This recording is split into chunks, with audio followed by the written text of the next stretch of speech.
Tal vez uno de los pesukim más complicados en la Torá es el pasuk, cuando dice Dios, Naase Adam, hagamos un hombre. ¿Por qué es complicado este pasuk? Simplemente por el hecho en que dice en plural, hagamos. Tendría que decir, haré un hombre. Si Dios está hablando en la creación, Dios tendría que haber dicho, haré un hombre. ¿Por qué dice hagamos? Tan complicado es este pasuk, que el revisionismo bíblico, que es una carrera que existe en algunas universidades en el mundo, para explicar que la Torá no fue hecha por Dios y no fue hecha por el hombre, y cuándo la hicieron, y en qué etapas se hicieron. De aquí dicen que al principio los judíos eran politeístas, creían en muchos dioses, y solo después se hicieron monoteístas. ¿De dónde la prueba de ellos? Porque la misma Torá dice, hagamos, en plural, quiere decir que aparentemente están hablando muchos dioses. Todos sabemos que esto no es verdad, que la Torá la dio Hashem en el Sinai, y la pregunta básica es, ¿y por qué dijo hagamos un hombre? ¿Por qué dijo en plural? Todos conocemos el pshat de Rashi. Rashi dice inmediatamente sobre ese pasuk, para enseñarnos derech eretz, para enseñarnos buenos modales, que el grande le pregunta al chico. Quiere decir, que inclusive que Dios no tiene la necesidad de preguntar, ¿a quién le estaba hablando Dios? A los ángeles. Y le dijo a los ángeles, hagamos un hombre para enseñarnos derech eretz, buenos modales. Sin embargo, yo quiero entrar un poco más profundo en el tema. Inmediatamente el Midrash, después de que dice Naase Adam, y le dijo a los ángeles, hagamos un hombre, los ángeles le dicen, ¿qué cosa es un hombre? ¿Qué cosa tan rara es un hombre? ¿Por qué una cosa rara? Hasta este momento hay dos cosas conocidas. La primera es los seres espirituales, los ángeles, y la otra son los seres materiales. Y el rey de los seres materiales son los animales. Los animales son seres vivos. Cuando le dice, hagamos un hombre, le dice, vamos a hacer una fusión entre ángel y animal. Entonces le dice Dios, lo dicen los ángeles, ¿qué cosa tan rara es esta? ¿Cómo puede haber una fusión entre el ser más grande que hay, que es un ángel, contra un ser material, que es un animal? No entiendo qué es un ángel. No entiendo qué es un hombre. Es para que nosotros imaginemos, es como decir un minotauro. Medio animal, medio hombre. Esto es más exagerado todavía. Y los ángeles no lo entienden. Dios le contesta, dice así el Midrash, Jochmatok dolah y jochmatchem. La sabiduría del hombre es mayor que la de ustedes. Y le pregunta por qué. Inmediatamente dice el Midrash que Dios le trajo todos los animales frente a los ángeles y le dijo, póngales nombre. Los ángeles dicen, Ribono shel olam, si tú no les pusiste nombre, ¿acaso nosotros podemos ponerle nombre? Entonces trae al hombre, Adam Arishon, y le dice, ponle nombre a cada uno de los animales. Y Adam le comienza, como dice la Torá, a ponerle nombre a cada uno de los animales. Hay que explicar algo. ¿Cuál es la diferencia? ¿Por qué los ángeles no podían poner nombre y Adam, el hombre, sí podía poner nombre? A diferencia del resto de los idiomas, en el Lashon HaKodesh, el nombre, el Shem, es la esencia de cada una de las cosas. En español, por ejemplo, esto se llama control, porque todos quedamos de acuerdo que los fonemas control significa esto. Pero también se podría llamar silla. Si quedáramos que se llamara silla, es una silla. Y no tendríamos ningún problema. En la Lashon HaKodesh, en hebreo, no es así. Cada una de las letras, como vamos a ver más adelante, tiene un significado especial. Y cada una de las palabras representa la esencia de cada una de las cosas. Adam Arishon tenía la capacidad de poder ver la esencia de cada uno de los animales. Cuando les puso nombre, le puso nombre según su esencia. Por ejemplo, dice el Midrash, vio al perro y le puso Kelev. ¿Por qué Kelev? Shekuló Lev. ¿Qué Lev? Es el animal más cercano al corazón del hombre. Vio al burro y le puso Hamor. Shekuló Homer, porque es el animal más material que hay. Vio al gato y le puso Hatul. Shemehatel Dvarea, porque se esconde, se guarda para hacer sus necesidades. Vio a la gaviota y le puso Hasidá. ¿Por qué? Shosah Hesedim Jabrotea. Se ayudan unas a otras. Quiere decir, lo que veía el hombre, que era la esencia del animal, así le ponía el nombre. Los ángeles no tenían la capacidad de ver esencias. Por lo tanto, no podían poner nombre. Después de que Adam le puso nombre a todos los animales, Dios le pregunta, ¿y tú cómo te llamas? Y le contesta, yo me llamo Adam porque provengo de la tierra. y le pregunta a Dios, ¿y yo cómo me llamo? Le dice, tú te llamas Adokai, el nombre de Adnut, porque Atá Adon Hakol, tú eres el dueño de todo. Vemos aquí que cuando el hombre se menciona su nombre, se pone un nombre, quiere decir, dice cuál es la esencia de él, dice, mi esencia es ser tierra porque provengo de la tierra. Por eso me llamo Adam, porque provengo de la tierra. Ahora hay algo muy extraño. ¿Qué quiere decir que el hombre proviene de la tierra? El Maharal de Praga hace una pregunta. Dice, no entiendo.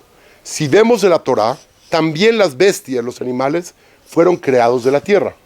¿Cuál es la diferencia? ¿Por qué las bestias se llaman Behemá y no se llaman Adam? Si también fueron creadas de la tierra. Si simplemente es porque fueron creados de ahí, también las bestias tendrían que llamarse Adam. Y vemos que no, que se llaman Behemá. Él responde que la palabra Behemá significa su ma está va. Su esencia, ma, está en ellas. Behemá significa que la esencia del animal se encuentra en ellas. Quiere decir que un toro, desde el momento en que nació y es un pequeño becerrito, hasta el momento que creció y se murió, sigue siendo el mismo animal. No es un mejor toro, un peor toro. Es simplemente un animal que se desarrolló, creció, pero no es ni bueno ni malo. Sí, no es que cuando era un pequeño becerro era un becerro revoltoso y era un becerro mal portado, travieso, y ahora se hizo un buen toro cuando creció. No, sigue siendo el mismo toro. No cambia su esencia. Por eso se llama Behemá. Su ma, la esencia del animal, está en ellas desde el momento en que llegó. Así dice el Maharal. Y para explicar esto, leí dos investigaciones. Una investigación es solamente teórica y la otra es una prueba real que hicieron. La teórica dice así: si pusiéramos a dos burros dentro de un laboratorio, en el laboratorio no existiera ninguna distracción.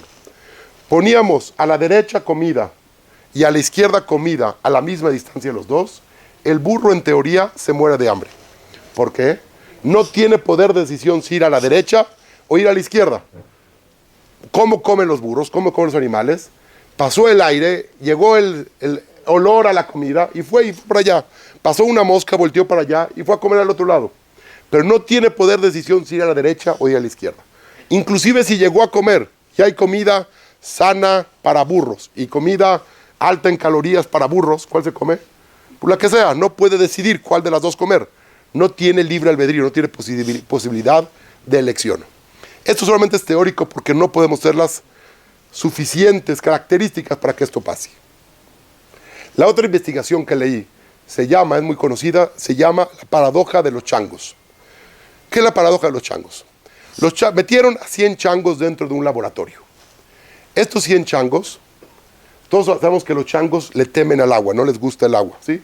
Por eso cada vez que vayan a un safari, van a ver que los changos están en una isla, porque de ahí no se pueden escapar, porque no nadan, no se le temen al agua. Entonces metieron a 100 changos dentro del laboratorio, y todo el techo del laboratorio lo llenaron de aspersores de agua. En medio pusieron una escalera y arriba una penca de plátanos. Los changos los metieron, un chango de repente tiene hambre, se sube a la escalera, toca el plátano. Al momento que toca el plátano, los científicos prenden los aspersores de agua y todo el techo empieza a caer agua.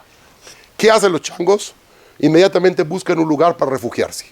No quieren mojarse. Después de que se calman, vuelven a salir todos. Un chango ve los plátanos, se sube a la escalera, agarra el plátano y vuelven a prender los aspersores de agua. Se vuelven todos a esconder. Esto pasa solamente 3 veces. A la tercera vez, los changos aprendieron que si tocan los plátanos, sale agua del cielo. Y no queremos agua. Entonces ninguno más vuelve a tocar nunca un plátano. ¿Qué pasa? Sacan un chango viejo y meten un chango nuevo. El chango nuevo ve los plátanos, tiene hambre, se sube a la escalera. Todavía no logra tocar los plátanos cuando se le avientan todos los changos y lo bajan a golpes. Porque saben que si toca el plátano, sale agua. Este chango aprendió a no tocar los plátanos. Sacan un chango viejo, meten un chango nuevo. Ve los plátanos, se sube a la escalera, se le avientan los 99 changos encima y lo bajan a golpes. Sacan al chango número 99, meten al chango número 99. Se sube a la escalera y lo bajan a golpes. Sacan al chango número 100 y meten al chango número 100. Se sube a la escalera y lo bajan a golpes. Y la pregunta es ¿por qué? Ninguno de los 100 changos nunca vio el agua. No sabían que había agua. Solamente fueron condicionados que quien se sube a la escalera hay que golpearlo. Eso se llama condicionamiento de un animal. Quiere decir, los animales no tienen capacidad de pensar. Hay plátanos, tenemos hambre, somos changos, vamos a dividirnos, vamos a comérnoslos. No, los podemos condicionar a no tocar ni siquiera los plátanos. Eso significa Behemá. Su esencia está en ellos. No tienen capacidad de elección, no tienen capacidad de crecimiento. A un delfín le podemos enseñar cosas maravillosas, pero cada vez que el entrenador levante la mano y silbe, el delfín va a dar la vuelta, va a dar 2 marometas y va a regresar por su pescado. Y lo vuelve a hacer y lo va a volver a hacer. No tiene capacidad de elegir, no lo quiero hacer. A un perro le podemos enseñar a salvar gente en la nieve. Sin embargo, está condicionado a cómo salvarla. Cuando llegue ahí, y hay una persona que tiene 199 años con 364 días. Mañana, el último día. Y hay un bebé, ¿a cuál salva? El perro no puede decidir a quién salvar. No puede tener elección de decidir quién tiene más posibilidades de vida uno el otro. Solamente lo podemos condicionar a enseñarle a que tiene que llevar la comida ahí, pero no puede decidir. Eso significa Behemá. Eso es lo que dice el Maral. Su mal, la esencia del animal está en ellos. Sin embargo, el hombre se llama Adamá, tierra, porque de los 4 elementos, agua, fuego, tierra y aire, el único elemento que se encuentra en potencia y toma la potencia de algo para sacar al acto es la tierra. De los 4 elementos, el elemento tierra es el que tiene la capacidad de que poniendo una pequeña semilla dentro de ella, toma la fuerza que tiene la semilla y de la semilla puede sacar un árbol entero. Dice Adán, cuando le preguntaron ¿cuál es tu esencia? ¿Cómo te llamas tú? Él dijo yo me llamo tierra, porque la esencia del hombre es ser tierra. Somos una creación que nacemos en potencia, somos una pequeña semilla, y el objetivo del hombre a través de su vida es desarrollar esa pequeña semilla, tomar la tierra interna, desarrollarla, y entonces poder dar frutos, poder crecer y dar frutos. Somos tierra. A eso se refiere el hombre cuando dijo, yo me llamo tierra. No sé si ustedes se han puesto a pensar, qué impresionante es una semilla. Si ustedes van al tianguis y le dicen a la señora, ¿me puede vender un grano de trigo? ¿Qué le va a decir? ¿Me vende un grano de trigo? ¿Qué le dicen? Fadal, llévatelo. O espérate aquí al final y van a quedar muchos tirados. Un grano de trigo ni siquiera tiene valor. Si este grano de trigo lo siembro, lo riego, crece una plantita, ahora tengo 1000 granos de trigo. Lo siembro, lo riego, de los 1000 granos, tengo 1000 por 1000. 1000 por 1000 por 1000, haga la cuenta. En un poquito de tiempo, con un poco de tiempo, paciencia y trabajo, puedo alimentar de un solo grano a todo el mundo. A todo el mundo se puede alimentar de un solo grano de trigo. Quiere decir, el hombre es tierra porque tiene dentro de él la potencia de crecer y alimentar a todo el mundo. A quien le guste un poco la Kabbalah, eso es lo que significa Mashiach ben Yosef. Yosef Atzadik. Yosef es el elemento tierra dentro del sistema. Antes de que llegue el Mashiach ben David, que es el último que va a llegar el Mashiach ben Yosef. Yosef, cuando sus hermanos vienen a Israel y tienen dinero, él les tiene que dar gratis la comida. Porque el que alimenta a todo el mundo es Yosef. Yosef es el único que puede alimentar al mundo. Eso significa Mashiach ben Yosef. Eso es el elemento, lo que se llama Malhut, que ahorita vamos a ver. Eso significa el elemento tierra. Ahora, por un lado, el elemento tierra tiene una gran capacidad de sacar todo lo que tiene, la potencia que tiene una semilla, hacia el acto y alimentar todo el mundo. Sin embargo, por el otro lado, la tierra tiene un gran problema. Ya que tiene una capacidad tan grande, siempre que hay una capacidad positiva, tiene que tener la misma capacidad negativa. ¿Sabe lo que le pasa a un campo no trabajado? Lo que le pasa a un campo no trabajado es inmediatamente se muere, se seca y le salen espinas. Tu campo tienes de dos. Tu campo interno, o vienes a este mundo a trabajarlo, hasta primero sacar las piedritas que tienes, ararlo, sembrarlo, echarle agua, esperar a que crezca, o si tú no quieres trabajar tu campo interno, lo que le pasa a tu campo interno es que se seca y le salen espinas. No sé si escucharon alguna vez que hay gente, ya en nuestra generación, no, pero en otras, que tenía como espiras internas. Iban caminando en la calle y te empiezan a decir de cosas y... ¿Sí? ¿Escucharon las mujeres de eso? Pasan por una construcción y le empiezan a chiflar y a gritar. Hoy en día no pasa, pero pasaba. Por lo menos sí decían los libros que pasaban cosas así. O que vas en la calle y te recuerdan el 10 de mayo 80 veces solamente por... ¿Por qué la gente se vuelve tan mala? ¿Cómo es posible que la gente sea mala? Simplemente, cuando tú no trabajas tu campo interno, lo que le pasa a tu campo es, se echa a perder y le salen espinas. Hay de dos, o tú trabajas tu campo y das frutos, o tú no trabajas tu campo y le salen espinas. Como anécdota, cuando regresé a Israel hace ya casi 18 años de México, tenía muchos años que no vivía en México. Y renté una casa y había que cambiarle el baño y había que comprar unas piezas para el baño y me fui a observatorio. Pero no tenía coche, me llevó el que hace todas las cosas. Ya saben, el que contraté a alguien. Y me llevó en su coche. Escuché en el trayecto de Tecamachalco a observatorio ida y vuelta más groserías que 20 años que viví en Israel. Okay. Escuché más porque les decía de dónde, le aventaba el coche a todos y le decía a este. ¿Por qué? Cuando no trabajas tu campo interno, entonces te salen espinas. Una vez, si queremos hacer una comparación, ¿alguien jugó alguna vez a subir las escaleras eléctricas al revés? Si tú, mientras vas corriendo más rápido que las escaleras, vas para arriba. Pero ¿qué pasa el momento que te cansas? Si te cansas, ahí vas para abajo. Nosotros nacemos todos en una escalera eléctrica. Cada quien tiene su nivel de escalera eléctrica donde nació. Depende de su casa, depende de su familia. El problema es, la vida se trata de ir corriendo más rápido que la escalera eléctrica. Si vas corriendo más rápido, puedes ir subiendo. Al momento que tú dices, yo ya corrí demasiado, ya subí, soy una buena persona, ten cuidado porque vas para abajo. Y puedes llegar inclusive más abajo de donde naciste. Puede ser que naciste en la mitad de la escalera eléctrica. Pero si no sigues trabajando tu campo, lo que vas a hacer vas a empezar a bajar y a bajar y a bajar y a bajar. No hay cómo parar en ese mundo.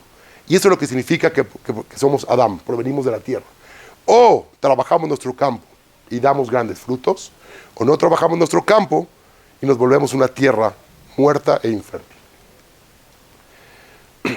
Dijimos que en la Lashon HaKodesh, en hebreo, cada una de las palabras es la esencia de algo. Quiere decir que en hebreo no puede haber sinónimos. Sinónimo significa dos palabras que dicen exactamente lo mismo. Por ejemplo, es lo mismo si yo digo auto o coche. ¿Está de acuerdo? Es lo mismo. No hay diferencia entre un auto y un coche.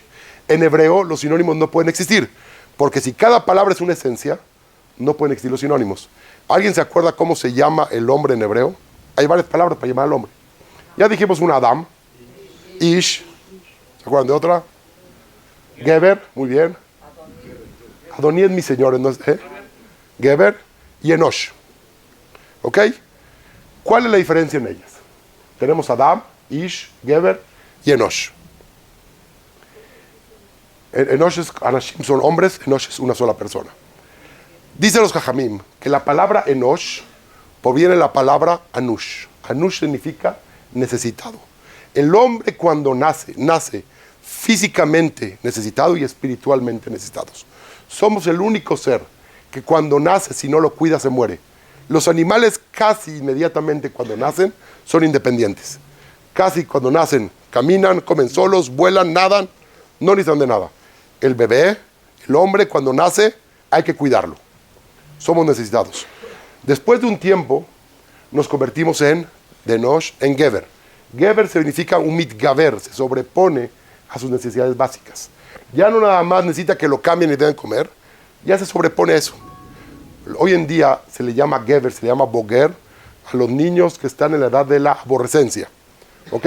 ¿Conocen la aborrecencia? Entre los 12, 13 y 20 años se llaman los aborrecentes. ¿Ok?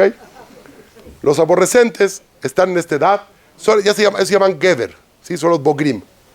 Después de que la persona se sobrepone a esto, se convierte en Ish. Ish significa, la Aleph siempre significa Dios, en cualquier lugar. Sabemos que el Aleph es Dios porque el Aleph es uno y Dios es uno, porque el Aleph está compuesta de 3 letras, una Vav, una Yud y una Yud, que son 26, igual que el Shem Hashem. Aleph siempre significa Dios, yesh. Mi yesh, mi esencia, Aleph, la domina mi alma. Empiezo no solamente a querer sobreponerme a mis necesidades básicas y querer tener amigos y ahora sí salir y jugar. Ahora también necesito y descubro mi parte espiritual. Aleph yesh, tengo algo espiritual adentro. Y la cúspide de todo es cuando la persona se convierte en Adam. Aleph Dam. Mi sangre, mi ser físico está dominado por mi alma. No nada más tengo una parte espiritual, sino que el nivel máximo es que todos mis actos, inclusive físicos, están dominados por mi Aleph, por mi alma. Una vez estaba dando esta clase a un grupo de jóvenes no religiosos, y había ahí varios psicólogos. ¿Hay aquí algún psicólogo? ¿Alguna psicóloga? ¿No? Inmediatamente me dijeron, y es muy cierto, esto es lo que significa la pirámide de Maslow. Maslow es un psicólogo que dice que hay 5 niveles, lo diferencia en 5 niveles, desde necesidades fisiológicas básicas hasta lo que le llama la autorrealización. Esto es comenzar en Enosh y llegar a Adam. El objetivo del hombre es pasar por esto. Físicamente todos pasamos por esto, pero espiritualmente hay gente que puede tener todavía 80, 90 años y seguir siendo un bebé espiritual. Si no se aprende a crecer, a sobreponerse a sus necesidades espirituales, a descubrir su espiritualidad y a dominar su cuerpo con su espiritualidad, entonces puede quedar en los niveles más bajos. ¿Quieres llegar a ser Adam? Entonces tienes que subir estos niveles. Dice el Midrash, dice la Gemara, que hay 3 socios en la creación del hombre. ¿Quiénes son? Dios, el papá y la mamá. Y fíjense algo interesante. El papá y la mamá dan la parte material, la parte física. Inclusive la Gemara dice qué partes de la parte física da cada uno. Pero Dios da la Neshama, la Aleph es Dios. El papá y la mamá dan la sangre, la parte física. Ahora, para que vean que no son de casualidad las palabras. La palabra para papá en hebreo es Av. ¿Sí? No Abba es arameo. Siempre que tenga un Aleph al final es arameo. La palabra para papá se llama Av. ¿Cuánto suma la gematria de la palabra Av? 3. Mamá se dice Em. Las gematrias son 41. Papá y mamá dan un total de 44, que es igual a la palabra Dam. 3 socios en la creación del hombre. La Aleph es Dios, es la Neshama que da Dios. La Dam, la sangre, la parte física, la da Av Baem. La da el papá y la mamá, que es la misma gematria que la sangre. Entonces, por lo tanto, cuando preguntamos qué significa que somos creados de la tierra, es Edamé le Elión. Yo me puedo parecer a Dios. Tengo la capacidad de crecer tanto espiritualmente que me puedo parecer a Dios. Significa, ¿a quién entonces? Cuando Dios le dijo, nace Adam, hagamos un hombre, ¿a quién le dijo? Primera respuesta, le dijo a los ángeles. Segunda respuesta, se lo dijo al hombre mismo. Yo te voy a dar la Neshama, yo te voy a dar la vida, yo te voy a dar la parnasá, yo te voy a dar la salud. Pero de que seas un hombre, de que llegues al nivel de Adam, ¿de quién depende? De ti. Si trabajas, llegas al nivel de Adam. Si no trabajas, te vas a quedar peor que una behema, peor que un animal. Te di esa capacidad, yo te doy toda la parte, todo lo que dices en este mundo te lo doy.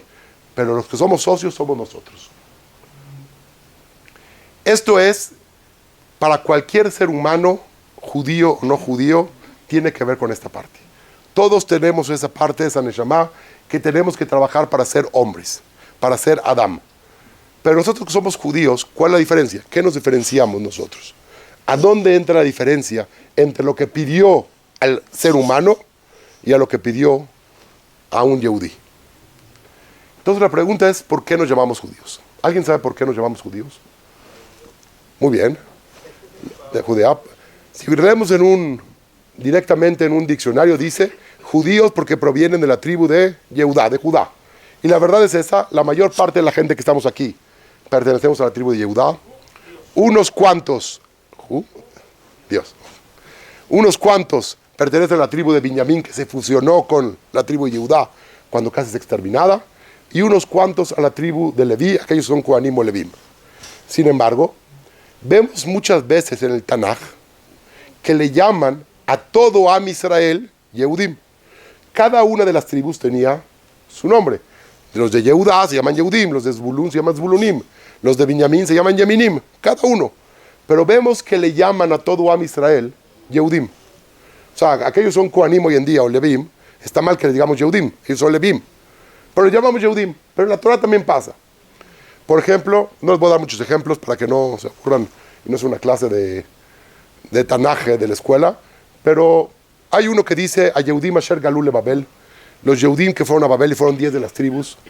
Tal vez uno muy conocido es Mordejai a Yehudí. ¿Por qué Mordejai Yehudí? Si Mordejai no era judío. Mordejai era ¿de qué tribu? Ish Yemini. ¿Y por qué dice Yehudí? Y la Gemara tiene que explicar por qué dice Yehudí. Y tal vez el lugar más fácil para que todos lo puedan ver es cuando Am Israel está saliendo de Mitzrayim. Están saliendo todas las tribus. El Targum Onkelos dice Yehudai. En vez de decir Bnei Israel, dice Yehudai. Pues no son los judíos, son todo Am Israel, no los judíos salieron. Nosotros estamos acostumbrados a decir los judíos salieron de Egipto, pero puede ser que porque estamos acostumbrados a decir judíos, pero fue Am Israel, no fueron los judíos. ¿Por qué Onkelos dice Yehudai? ¿Qué significa Yehudí? Cada uno de los pueblos se fue llamando según su primer rey o el rey más fuerte que tuvo. Por ejemplo, hay una persona en la Torá que se llama Cnan. Él creó un pueblo que se llama Cnaní. Cnaní significa yo pertenezco al pueblo de Cnan. Hay uno que se llama Mitzrayim, el pueblo Mitzri. Hay uno que se llama Ashkenaz, Ashkenazí. Hay uno que se llama Cush, Cushi. Fíjense ahí, la Torá trae cómo se fueron desarrollando todos los pueblos según su primer rey. ¿Quién es el rey de Am Israel? ¿Quién es nuestro rey? Yud Kevab Kei. Nos llamamos Yehudim, ¿por qué? Porque provenimos de Yehudá y somos, Yehudí significa el pueblo de Yud Kevab Kei. Yehudí significa yo pertenezco al pueblo de Hashem. Inmediatamente ya vi la cara de todos que preguntan, ¿qué hace la Daled en medio? ¿Por qué hay una Daled en medio? La Gemara dice, cuando quiere explicar cuál es el sentido de cada una de las letras, dijimos que así como las palabras tienen una esencia, también las letras tienen una esencia. La Gemara en Shabbat, creo que es Kuf Yutet, empieza a explicar cuál es el sentido de cada una de las letras. Y dice así, Aleph Bet, Aleph Binah. Aleph es el principio de todo, el conocimiento básico de todo, el estudio primario de todo. Binah por ahí la palabra boné, que hay que entender. Aleph Binah, el conocimiento primario de todo es que hay que entender que Gimel Dalet, que viniste a este mundo para Gimlut Dalim. La Gimel significa Gimlut, ayudar. Dal significa el necesitado. Entre paréntesis, ¿cuántas palabras hay para pobre en hebreo? Ani, Evión y Dal. ¿Cuál es la diferencia entre las tres? O sea, no puede haber sinónimos. Ani es una persona que apenas con lo que gana le alcanza para comer y por lo tanto está exento de dar maserot. No tiene que dar maserot, pero alcanza para comer. El Evión, como matarot del Evionim, es aquel que come de la cupá de Tzedaká. Le alcanza cuando come de la cupá de Tzedaká. El Dal es el paupérrimo, es el que ni siquiera le alcanza la Tzedaká que le dan para comer. El más pobre de todos se llama Dal. Normalmente la palabra Dal la van a ver muchas veces en el Teilim. ¿Sí? Se repite muchísimas veces. Es la humildad en su máxima expresión. Lo más pobre, eso se llama Dalim. ¿Qué significa Gimel Dalet, Gimlut Dalim? Entre paréntesis dice Hei Vav, Ze Shmo Shel HaKadosh Baruch Hu. Es el nombre de Dios. ¿Cuál nombre? El que le falta Yud Kei. Y dice Zain Hetet Yud, y quien hace eso, quien sabe que el principio de la vida, entendimiento básico, Aleph Bet, veniste aquí a Gimlut Dalim, y entonces con eso revelas el nombre de Dios, Yud Hei, Hei Vav, entonces Ani Zanoto Bejenoto Umeitivlo Leolam Haba. Zain es Zanoto, yo lo alimento. Het, Genoto lo agracio. Tet, Meitivlo Tov, le doy bondad. Y Yud Olam Haba. Así dice la Gemara, y después sigue con todas las letras. Lo que me interesa aquí es que vemos que la letra Dalet significa Dalim. ¿Qué significa Dalim? Dicen los Jajamim que hay dos cosas que en su forma de cómo le llamamos son dalim, son miskenot, para traducirlo al español que entendamos, jazitos. ¿Ok? ¿Saben lo que es jazito? Ok. Hay dos cosas que son jazitas. ¿Cuáles son ellas? Pero eso es Giblut Dalim. Regreso más a este punto. Inclusive la Gemara pregunta, porque la forma de las letras también tiene que ver en cómo están hechas las letras. Dice que la Gimel ¿por qué tiene el pie adelantado? Porque le está ayudando al Dal. Al Dal es el pobre. ¿Y por qué el pobre está viendo hacia aquel lado? Porque tiene vergüenza de recibir. Ay, ¿por qué la letra del pie está volteándose acá? Porque al final de cuentas tiene que recibir del benefactor. También la forma de las letras tiene que ver. Dice que hay dos cosas que son jazitas. La primera es la luna y la segunda es el espejo. ¿Saben por qué? ¿Cómo se dice espejo en hebreo? Reí o mará. Cualquiera de los dos. ¿Saben lo que significa mará? También reí. ¿Mará qué significa? Traducción literal. No. Mará quiere decir reflejo. Maré. El maré es el reflejo. Cuando tú vas a la tienda y le dices, ¿me puede dar un espejo? En hebreo le dices, ¿me puede dar por favor un reflejo? Sí, con mucho gusto, aquí tiene su reflejo, lléveselo a su casa. Cuando tú compras un espejo, no te interesa el espejo. Te interesa el espejo solamente porque te puede reflejar en él. Si el espejo tiene una curvatura o una tonalidad, te sirve para la casa de la risa en la feria. Pero nadie quiere poner un espejo en su casa que sea así, que se vea chaparrito y gordito, o alto y estirado. Queremos un espejo simplemente porque queremos reflejarnos en él. Entonces dicen los jajamim, no hay cosa más jazita que llamarle algo por lo que no es. ¿Me puede dar un reflejo? Sí, pero no es un reflejo, es un espejo. No me interesa el espejo, me interesa el reflejo. La segunda es la luna. ¿Cómo se llama luna? Levaná. La levaná. La levaná significa literalmente la blanca. Obviamente por la luz blanca que tiene. Pero todos sabemos que la luz blanca no es de la luna, es del sol. Entonces, no hay cosa más jazita que cuando dices, ahí está la blanca. Espérate, no es blanca, es el sol.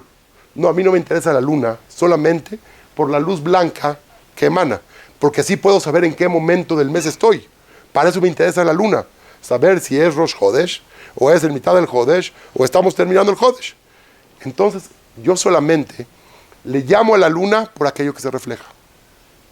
Dentro de esta miskenut, de esta dalud, de esto jazito que tiene una capacidad muy grande. Sin ellos no se puede ver. No es posible de poder ver algo si no es, ya que ellos no tienen nada percibido. Si yo me quiero ver en el espejo, no me puedo ver a menos de que haya un espejo que no tenga absolutamente nada de sí mismo. Y es cuando yo me puedo ver. Si yo quiero ver el sol me encandila, no lo puedo ver. Entonces volteo a ver la luna.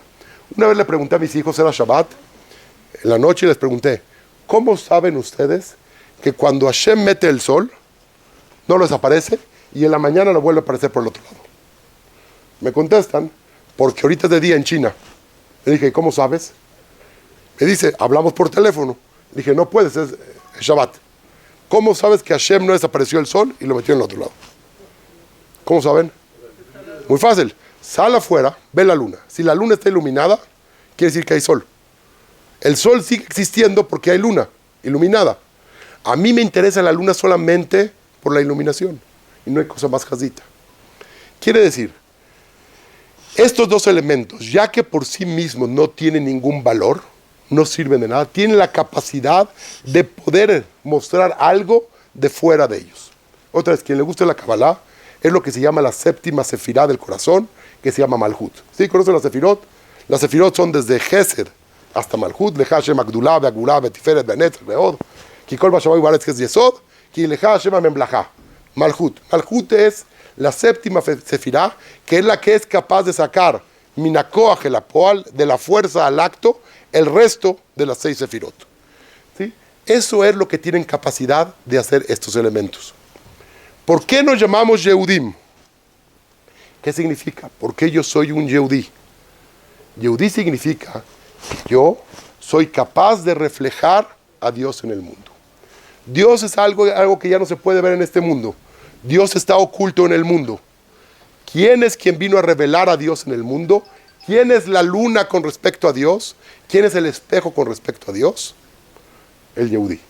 Cada vez que ven un Yehudí, te llamas Yehudí porque tú perteneces al pueblo de Dios y eres el espejo de Dios en el mundo. Eso significa que eres Yehudí. Quiere decir, nos llamamos Yehudim porque es el objetivo, venir y reflejar para lo que fuimos creados. Cuando Dios creó el mundo, en Bereshit Dios creó básicamente dos cosas, tiempo y espacio. ¿Sí? Bereshit son dos cosas, tiempo y espacio. El tiempo y espacio son la antítesis, son la parte contraria a la divinidad, a la existencia de Dios. Cuando existe algo que tenga tiempo y espacio, por definición Dios no existe. ¿Por qué? Porque si Dios es infinito y Dios es todo, ¿cómo puede existir algo finito? ¿Sí? Entonces físicamente, si esto es finito, esto no es Dios. ¿Están de acuerdo? Y si esto no es Dios, entonces Dios no es todo. Cuando Dios creó el mundo, tuvo que haber algo que se llama el Tzimtzum. El Tzimtzum quiere decir la contracción, un lugar donde Dios pudiera no aparecer, no aparentemente estar, y dentro de esta oscuridad crear el tiempo y la materia para poderse ocultar. ¿Cuál es el objetivo del hombre? Ese tenía que ser el objetivo de Adán Arishon, y cuando Adán pecó, entonces se pasó hasta los Yehudim, hasta Am Israel, es revelar a Dios en el mundo, revelar a Dios dentro de esta oscuridad. Hay algo interesante, que Shabbat comienza con luz y termina con luz. Shabbat comienza con luz con la de la Kaderot y termina con luz. ¿Por qué? ¿Quién sabe? ¿Qué significa la luz? ¿La luz significa vida? No sé. Fíjense qué impresionante. Si aquí está oscuro y yo estoy buscando el control, y llego y está buscando el control y no lo encuentro, ¿quiere decir que el control desapareció? ¿O solamente que no lo encuentro? No lo encuentro. El control está aquí, pero no lo veo. Si yo prendo la luz, inmediatamente puedo ver todo lo que hay en el cuarto junto con el control. Este mundo es comparado con la noche. Este mundo, cuando se creó el tiempo y el espacio, se convirtió en un mundo oscuro. Pero ese mundo oscuro solamente es un mundo donde se apagó la luz. ¿Y dónde está Dios en este mundo? ¿Dónde está la presencia divina en este mundo? No quiere decir que ya no está. Está en este mundo, solamente que está la luz apagada. Esos son los 6 días de la creación. Cuando llega Shabbat, que es el día que nosotros paramos y descansamos de toda la creación, lo que hacemos es prender la luz. Prender la luz quiere decir toda la cercanía que hay con Dios en el Olam Haba, la hay en este mundo también. La diferencia es que no la vemos. Cuando llega Shabbat, prendemos una vela para enseñarnos que es aquello que nos va a volver a juntar con Dios. Una vez le pregunté a alguien, le dije, a ver, hay algo muy extraño en Shabbat. No sé si ustedes se dan cuenta de esto. Cada uno de los nombres, dijimos, es la esencia de algo. Y también el nombre del Hag es la esencia de este Hag. Por ejemplo, Hanukkah, porque inauguraron el Beit HaMikdash. Pesach, por Asher Pasach. Sukkot, por Sukkah. ¿Sí? Cada una de las festividades tiene que venir como el nombre de la esencia del Hag. Shabbat, ¿por qué se llama Shabbat? Porque 6 días Dios creó los cielos y la tierra. Y el 7º día Dios, Shabbat Beinafash, descansó. ¿Qué quiere decir? Todos los nombres tienen un nombre propositivo positivo. Shabbat tiene un nombre de dejar de hacer. O sea, el momento más sagrado para Israel es deja de hacer. ¿Cómo es posible esto? ¿Cómo es posible que el momento más sagrado es deja de hacer algo? Le das un significado negativo a esto. Y más que esto, normalmente, siempre que nosotros nos referimos a Dios, este es un concepto que hay que saberlo y tener cuidado con él porque mucha gente se equivoca en este. Cuando yo me refiero algo a Dios, yo no me refiero a Dios en su esencia. Parminan, que alguien piense que cuando habla de Dios en su esencia. Porque Dios no lo podemos conocer en su esencia absoluta. Cuando yo digo que Hashem que Dios es piadoso, yo no digo que Dios es piadoso. Yo digo que Dios se comporta con piedad conmigo. Eso sí hace. Dios es bondadoso, se comporta con bondad conmigo. Pero Dios no es bondadoso, porque si es bondadoso, ya lo limité. Ya está limitado. ¿Qué tan bondadoso es? La Gemara dice que antes de que existiera el nusach de cómo se hace la tefilá, entonces bajó un Hazdal y empezó a decir aquel, Agadol, Agibor, Benorabia, Mitzvah, Adir, y empezó a decir adjetivos calificativos. Y uno de los Tanaim, creo, un Tan, no sé, una morá, un Tana, si no me equivoco, estaba escuchando, y cuando terminó le dijo, ¿ya acabaste de alabar a Dios? ¿Fue todo lo que puedes decir sobre Dios? Nosotros decimos aquel Agadol Agibor, porque Moshe lo escribió en la Torá, porque si no, ni siquiera eso podríamos decir. Porque todo lo que tú aumentes sobre Dios, lo estás disminuyendo. Inmediatamente estás diciendo, esto es Dios y no más. Entonces, el punto es, cuando nosotros decimos algo de Dios, decimos solamente a Dios, cómo se relaciona conmigo. Ahora, cuando yo me refiero a cómo se relaciona Dios conmigo, siempre me refiero a una forma positiva. Dios es piadoso, Dios es bondadoso, pero yo no digo que Dios es malo con el hombre, aunque a veces se comporta con maldad, o que Dios es Akzari, porque a veces se comporta con Akzariut con el hombre. Yo me refiero siempre en una forma de cabod hacia Dios. Ahora, decir que Dios descansó es limitar a Dios, porque Dios creó los cielos y la tierra, 6 días. Llegó Shabbat, tuvo que sentarse a descansar. Así me refiero con Dios. Dios se cansó. Para Dios crear el universo o no crearlo es exactamente lo mismo. ¿Sí? Cuando, todos saben, yo no vengo de una familia religiosa, no nací en una casa religiosa. Viví en Guadalajara muchos años, que era una comunidad en aquel momento conservadora tirada reformista. Y el rabino una vez me dijo, Beto, ¿tú crees que Dios está preocupado si prende la luz o no prende la luz? Beto, ¿tú sabes por qué prohibían prender la luz en Shabbat? Porque era un trabajo muy duro, había que pegarle a 2 piedras y hasta que hiciera una chispa. Pero hoy en día que hay que apretarlo, es muy fácil, entonces no hay cansancio. La verdad que pues, no sabía él que la prohibición es pasar fuego, que es igual de trabajoso. No hay un problema aquí de cansancio sobre Shabbat. Hashem no se cansa. Hashem es tan complicado para él crear todo el universo como no crearlo. Es menos complicado para Hashem crear el universo que para nosotros para prender la luz. Entonces, ¿cómo yo me refiero a Dios que descansó? El día más sagrado y Dios descansó. ¿Que Dios se cansa? ¿Qué significa cansancio? En la Torá hay 2 lugares donde está escrito cansancio. El primero es cuando viene Esav con Jacob y le dice, Aliteni nami adom adomazé que ayef anoji, porque estoy cansado. ¿De qué estás cansado? Dice Rashi, viene de hacer los 3 pecados capitales. Otro lugar es cuando está Israel saliendo de Mitzrayim y los ataca Amalek. Dice Ayef be Yagea. Yagea quiere decir que estaban sedientos. Ayef estaban cansados. Yagea que estaban cansados. Y Ayef, ¿qué significa? Que estaban sedientos. Estaban a punto de perder de tanta sed que tenían el conocimiento. ¿Cuándo le llama la Torá algo a Ayefut? Cuando te separas del origen. Cuando estás a punto de la muerte o te separas del origen espiritual, ahí te llama que estás Ayef. Ayef no significa sentarte y descansar y recuperar fuerzas porque te descansaste. Ayef significa, descansar significa separarme de aquello que los 6 días de la creación me llevan a olvidarme de Dios. Al momento que yo paro de trabajar 6 días sobre la creación física, sobre el tiempo y el espacio, y me retiro de esos trabajos, descanso quiere decir, le doy la oportunidad a mi Neshama de volverme a conectar con Dios. Quiere decir, ¿sí quedó claro el punto? Eso significa Shabbat. Shabbat significa, no es simplemente el hecho de parar y no hacer una de las melajot. Las 39 melajot que son prohibidas en Shabbat, son las 39 melajot con las cuales Dios creó el mundo.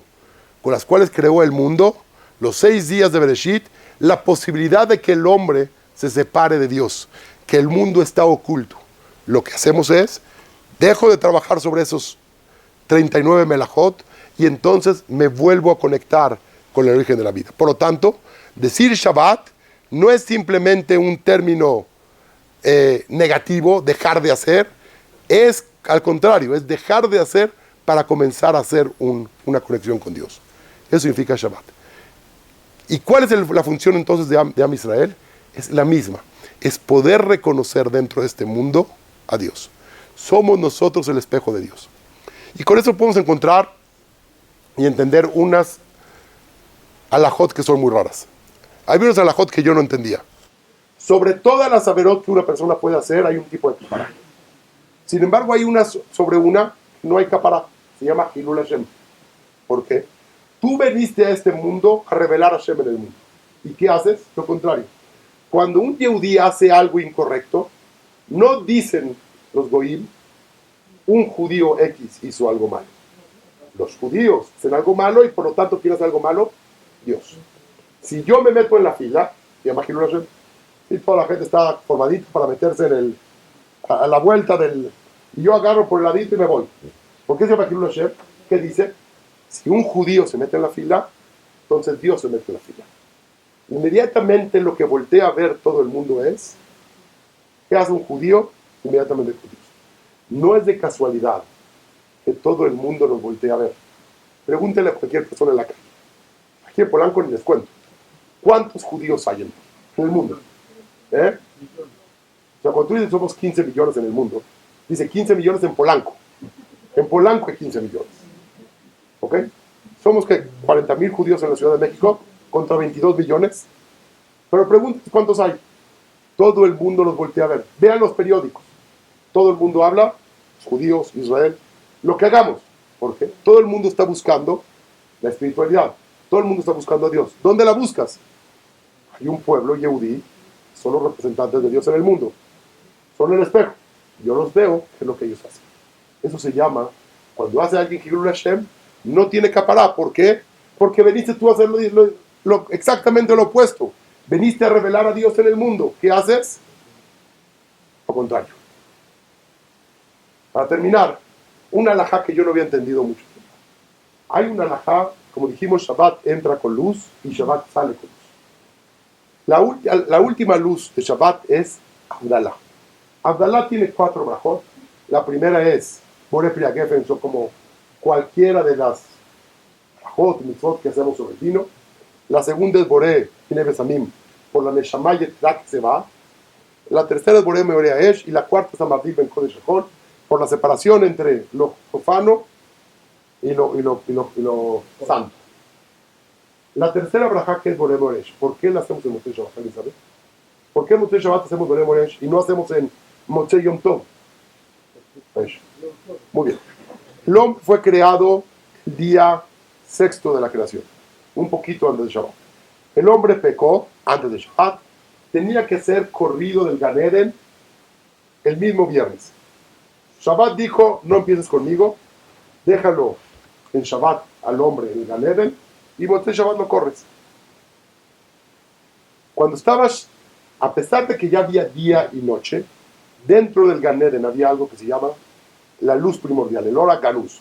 Había una luz que a pesar de que físicamente había oscuridad, no había la oscuridad que conocemos en este mundo. Todavía no habíamos llegado a un mundo tan oscuro espiritualmente como este. Cuando lo corren del Gan Eden, Motzei Shabbat, entonces la primera vez que ve la oscuridad. Y dice Adam, ¿qué hice? ¿A dónde llevé el mundo? Entonces Dios tiene que regalarle el fuego. Y es la primera vez que ve fuego, por lo tanto hacemos Boré Meoreh. ¿Cómo se hace Boré Meoreh? Doblamos las uñas y tenemos que ver el reflejo de la luz en las uñas.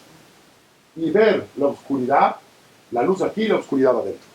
¿Por qué hay que ver el reflejo de la luz de las uñas? ¿Se sabe? Adán Rishon cuando fue creado todo de uña. Cuando pecó, hasta el doctor le hizo la piel. ¿Cuál es la diferencia entre las uñas y la piel? Las uñas son algo que refleja. La piel, la materia, absorbe luz. Las uñas reflejan luz. El hombre fue creado de uña, quiere decir que fue creado para reflejar la luz de Dios, para hacer la luna en contra del sol. Para eso fuimos creados. Con tu pecado lo que hiciste, Adán, es creaste la piel, creaste algo que se trae. Cada Motzei Shabbat, que es el momento que fuimos corridos del Gan Eden, y vamos a comenzar la próxima semana complicada de oscuridad en este mundo, donde vamos a trabajar y pensamos que porque trabajamos tenemos dinero, porque vamos al gimnasio estamos sanos, y por el mundo así funciona. Nos acordamos cada Motzei Shabbat, fuimos corridos del Gan Eden, y cuál es la función del judío. Nos vemos las uñas y decimos, fuimos creados para reflejar luz y no para tragar luz. Vemos la diferencia entre lo que reflejamos y la luz que nos tragamos. Tenemos que venir a reflejar otra vez luz. Eso es lo que cada Motzei Shabbat tenemos que pensar. Somos Yehudim porque venimos a reflejar luz y no a tragar luz. Ese es el sentido. ¿Qué significa ser Yehudí?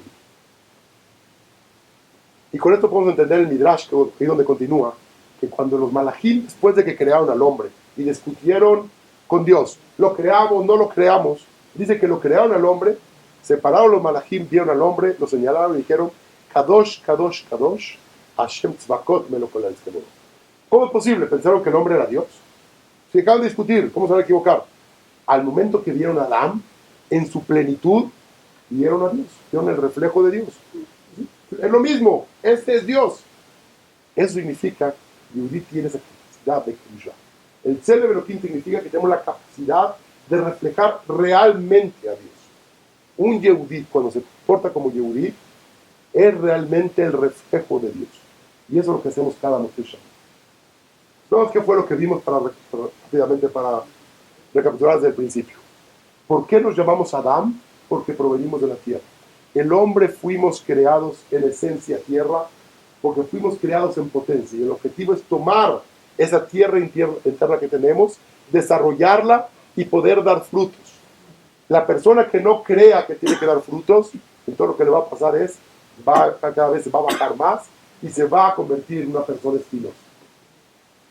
Venimos a este mundo a trabajar y crecer y poder dar frutos, a tal grado que con nuestro trabajo podemos alimentar a todo el mundo.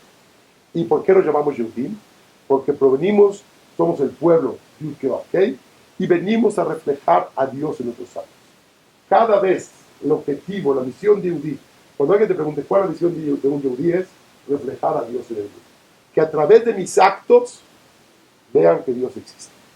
Eso significa Yehudí. Si logramos hacer eso, entonces tenemos el privilegio de podernos llamar Yehudí.